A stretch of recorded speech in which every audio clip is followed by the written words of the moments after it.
மதுரை மாநகராட்சி சொத்து வரி முறைகேட்டில் மேலும் 4 பேர் கைது செய்யப்பட்டிருக்கிறார்கள். 150 கோடி ரூபாய் சொத்து வரி முறைகேடு தொடர்பாக மேலும் 4 பேரை போலீசார் கைது செய்திருக்கிறார்கள்.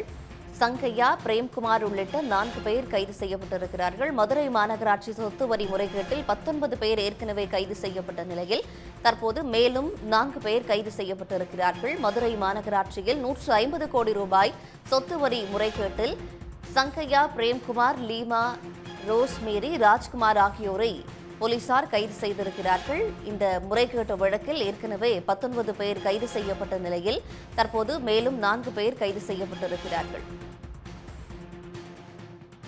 விவரங்களோடு செய்தியாளர் செல்வகுமார் இணைகிறார். செல்வகுமார், பின்னணி தகவல்கள் என்ன?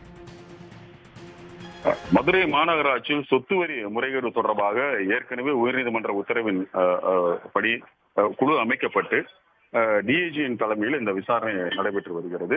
அதாவது மதுரை மாநகராட்சியில் கிட்டத்தட்ட பல கோடி ரூபாய் வரையிலான இந்த வரி முறைகேடு நடைபெற்றிருப்பதாக புகார் எழுந்தது. அதனைத் தொடர்ந்துதான் மதுரை மாநகராட்சியில் கூடிய 4 மண்டல தலைவர்கள் ஏற்கனவே தங்களுடைய பதவியை ராஜினாமா செய்தார்கள்.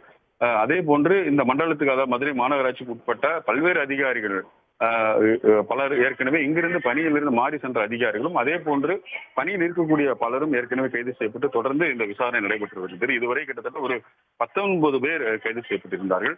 இதனைத் தொடர்ந்து இந்த விசாரணை நடைபெற்று வருகின்ற சூழ்நிலையில் இந்த விசாரணையுடைய தொடர்ச்சியாக தற்போது சங்கையா, பிரேம்குமார், அதே போல் லீமா, ரோஸ் மேரி மற்றும் ராஜ்குமார் உள்ளிட்ட 4 பேரை மத்திய குற்றப்பிரிவு போலீசார் கைது செய்திருக்கிறார்கள். தொடர்ந்து இந்த விசாரணை நடைபெற்று வருகிறது. இந்த முறைகேடு நடைபெற்ற விவரங்கள் என்ன மாதிரியாக, அதாவது இந்த சொத்து வரி முறைகேடு தொடர்பாக அந்த கணினியில் இருக்கக்கூடிய பாஸ்வேர்டை எவ்வாறு அவர்கள் பயன்படுத்தி எவ்வளவு இழப்பை ஏற்படுத்தி இருக்கிறார்கள் என்பது குறித்து தொடர்ந்து அவர்களிடம் விசாரணை மேற்கொண்டு வருகிறார்கள். இந்த விசாரணை முடிவில் மேலும் பலர் இந்த விவகாரம் தொடர்பாக கைது செய்வதற்கான வாய்ப்புகள் அதிகம் இருப்பதாக மத்திய குற்றப்பிரிவு போலீசார் தெரிவித்திருக்கிறார்கள். தொடர் விசாரணை நடைபெற்று வருகிறது. தகவல்களுக்கு நன்றி செல்வகுமார்.